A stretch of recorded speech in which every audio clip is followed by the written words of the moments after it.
Fruit custard কার না খেতে ভালো লাগে। আর সেই রেসিপিটাই যদি খুব সহজেই আমি আজকে আপনাদের তৈরি করে দেখাই। বাড়িতে থাকা অল্প কিছু উপকরণ এবং সাথে কয়েক রকমের ফল দিয়েই কিন্তু খুব সুন্দর এই রেসিপিটা তৈরি করে নিতে পারবেন। ডেজার্ট আইটেমের মধ্যে ফ্রুট কাস্টার্ড কিন্তু একদম সেরা। এটা দেখতেও যতটা লোভনীয়, খেতেও কিন্তু কোনো অংশে কম নয়। তো চলুন শুরু করা যাক। সেজন্য প্রথমেই আমি এখানে এক বাটিতে এতটুকু পরিমাণ দুধ নিয়েছি আর নিচ্ছি কাস্টার্ড পাউডার। দুধটুকু আমি জাল দিয়ে নিয়েছি, এরপরে একটু ঠান্ডা করে নিয়েছি। এই ঠান্ডা অবস্থায় দুধগুলোর ভিতরে কাস্টার্ড পাউডারটা অ্যাড করে দিতে হবে। এখানে মোট আমি 2.5 টেবিল চামচ পরিমাণ কাস্টার্ড পাউডার অ্যাড করে দিব। অবশ্যই কাস্টার্ড পাউডারটা কিন্তু ঠান্ডা দুধে গুলিয়ে নিতে হবে। কোনোভাবে যদি এটা উষ্ণ গরম কিংবা গরম হয়, সেক্ষেত্রে কিন্তু এটা দেওয়ার সাথে সাথেই দলা বেঁধে যাবে। তো আগে থেকেই আমি একটু কাস্টার্ড পাউডারটা গুলে এক সাইডে রেখে দিয়েছি। অন্যদিকে কড়াইয়ের ভিতরে প্রথমে একটু পানি দিয়েছি, কারণ দুধ দিলে কিন্তু কড়াই লেগে যায়।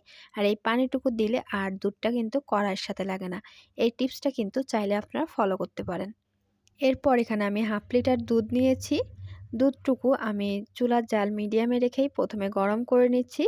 এরপর এখানে স্বাদ মতো আমি চিনি দিয়ে দিব। চিনিটা অবশ্যই আপনাদের টেস্টের উপর নির্ভর করে দিবেন। দুধটা কিন্তু আমি খুব বেশি সময় গরম করব না, যেহেতু এটা বাইরে থেকে লিকুইড দুধ কিনা, এটা কিন্তু অনেকটাই ঘন থাকে। এটা অল্প একটু জাল দিলেই কিন্তু অনেক ঘন হয়ে আসে।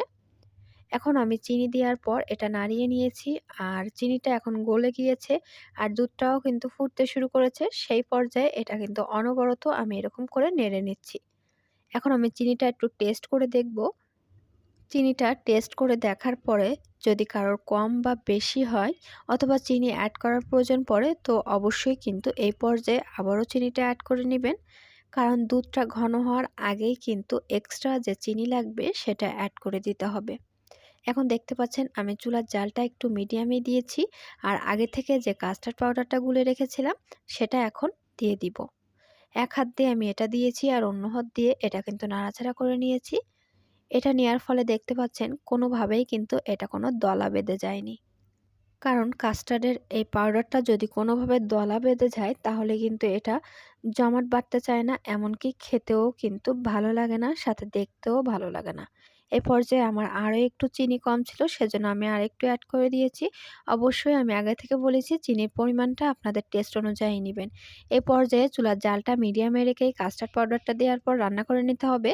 কারণ কাস্টার্ড পাউডারটা কিন্তু এই অল্প জালেই এটা রান্না হতে থাকবে, সাথে এর যে এক্সট্রা একটা গন্ধ থাকে সেটা চলে যাবে। আর দেখতে পাচ্ছেন এটার ঘনত্ব আমি কেমন লেগেছি। এই পর্যায়ে কিন্তু আমি এটা আর বলক উঠাইনি। এটার ঘনত্ব যতটুকু রেখেছি এটা ঠান্ডা হওয়ার পর কিন্তু আরও একটু ঘন হয়ে আসবে। চুলা বন্ধ করে দেওয়ার পর একটু নাড়াচাড়া দিয়ে এক্সট্রা গরম ভাবটা বের করে দিয়ে একটা ঢাকনা দিয়ে ঢেকে দিব, এটা যতক্ষণ না ঠান্ডা হয়ে আসে। এরপর আমি ঢাকনাটা আলগা করে নিয়েছি, আর দেখতে পাচ্ছেন কাস্টার্ডটা কিন্তু কোনো সরও পড়ে নাই। তো এরপর আমি কড়াই থেকে একটা বাটিতে নামিয়ে নিলাম। এরপর আমাদের যে ফলগুলো লাগছে সেটা কেটে নিয়েছি। এখানে নিয়েছি আপেল, নিয়েছি আনার, আর সাথে নিয়েছি বেশ কিছুটা কলা। আপনারা এখানে যে ফলগুলোতে পানি ছাড়ে না, অর্থাৎ পানি বের হয় না, সেই ফলগুলোই কিন্তু কাস্টার্ডে অ্যাড করা যাবে।